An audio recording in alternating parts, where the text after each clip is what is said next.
Hello guys, আজকে আমরা আমাদের জন্য লাল টমাটার চটনি বানাচ্ছি।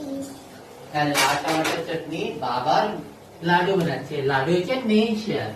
ও সব আমাকে বলে দিচ্ছে কি কি মশলা লাগবে। এটা হচ্ছে হলদি, বলে দাও। হেলদি, এটা হচ্ছে ধনিয়া, ধনিয়া, এটা হচ্ছে জিরা। 1 2 3 4 5 6 7 8 9 10 তুমি লাগবে মা ম্যাগি না।